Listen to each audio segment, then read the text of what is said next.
Hello, I'm here with Rasta V. Rasta V. How did you get that name?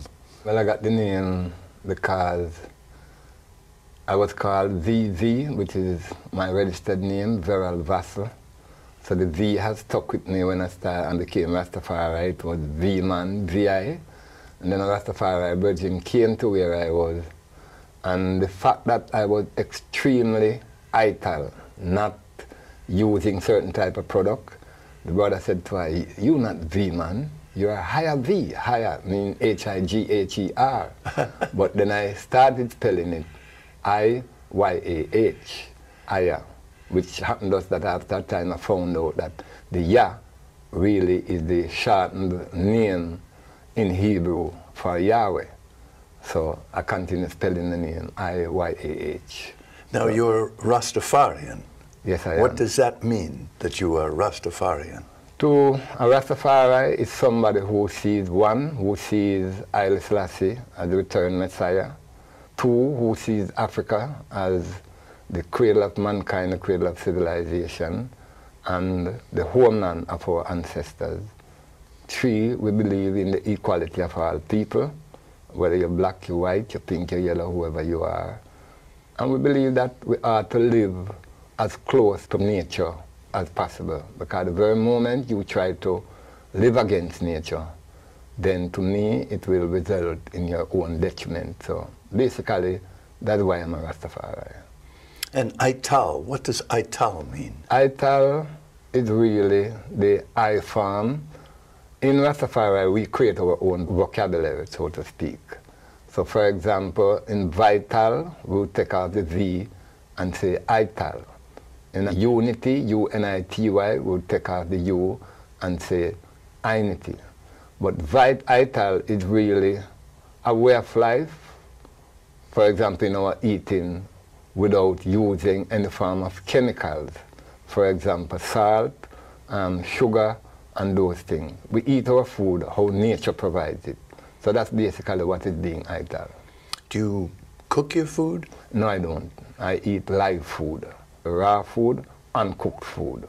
And I've been living this for the past 42 years. And this is a form of purity? When I look at it, that before fire, how did man live? How did man eat? For example, where I'm from, in Jamaica, we have a lot of fruits, we have a lot of vegetables. So I just look at it and know that even in term Eden, from an Edenic point of view, that is how people used to live naturally. Just eat how nature provides it, because there was no fire.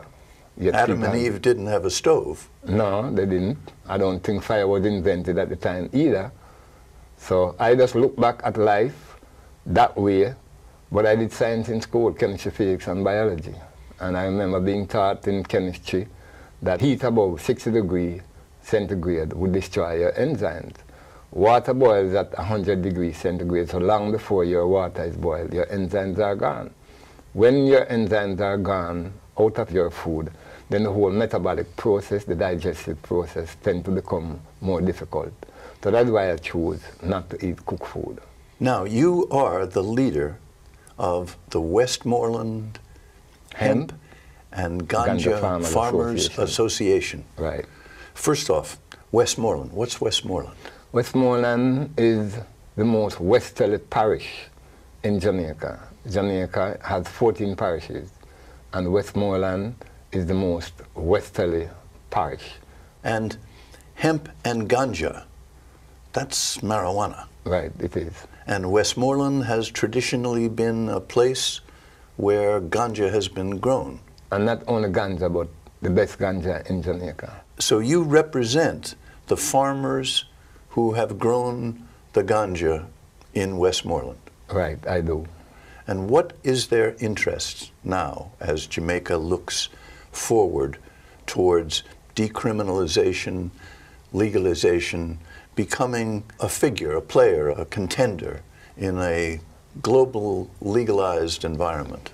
Naturally, as grassroots farmers, because those are the farmers that I represent, grassroots farmers.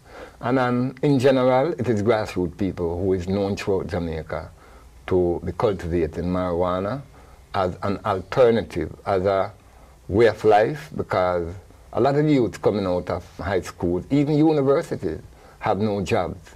So they have to find something to turn to. And maybe I wouldn't say lucrative, but one of the most economical venture that they could go into is the cultivation of marijuana, ganja, cannabis. Now, in the whole attempt to legalize, because we knew that the legalization process or the decriminalization process would come about, but we also know that there is a possibility for these small farmers to be pushed out of the market by big multinational corporations and rich people coming in, knowing that there's the possibility of a large amount of money to be made. So we figure more or less that in order to protect the individuals who have borne the persecution, who have gone to jail, gotten the button licks, in order to keep this industry alive, we would have to organize ourselves into a body, into an entity that we figure more or less would be able to speak on our behalf and as such protect our interests. So there's a unity of interest in some degree between the farmers of Westmoreland and the Rastafari. Are all the farmers of Westmoreland Rastafari? No, the majority of the farmers are non-Rastafari, but they are grassroots people.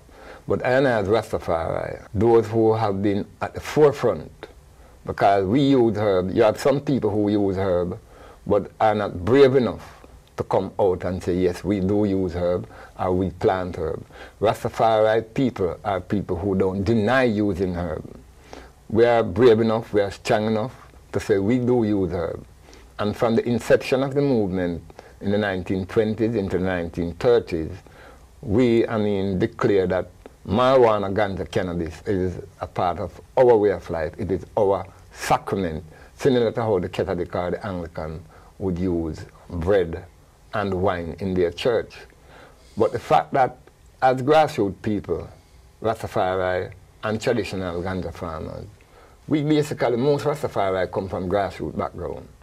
So it was easy for us to come into one, to unite into an organization, because we have basically similar experience coming up as youths. Tell us the story of Rastafari with marijuana, ganja, as its sacrament. How did this evolve?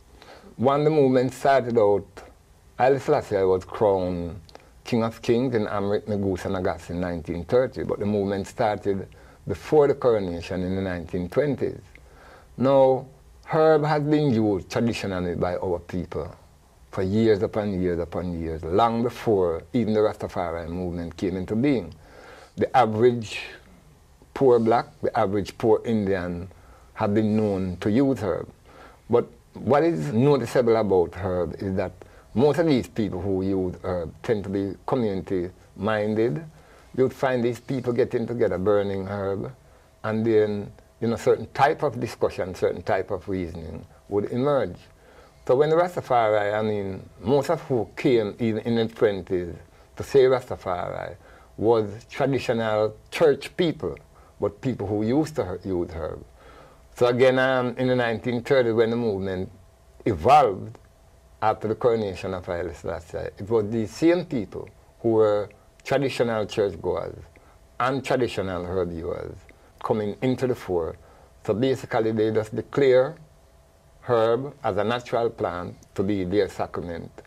Now, the Rastafari movement is an anti-colonial movement, because at the time when the movement came about, we had a series of individuals who rose up against the system, the European British colonial system. If you look back into our history, you will see different rebellion, different uprisings, going back as far as the Maroons. You had the Taki uprising, you had the Sam Sharp uprising in 1831, you had the Paul Bogle in 1865, you had Marcus Garvey movement, the UNIA. So in continuation of that rebellion and of that black acknowledgement, the Rastafari came following on the heels of Marcus Garvey, still defending our black self and at the same time striving and fighting for our liberation. The difference with the Rastafari movement and other uprisings is that we did not come violently.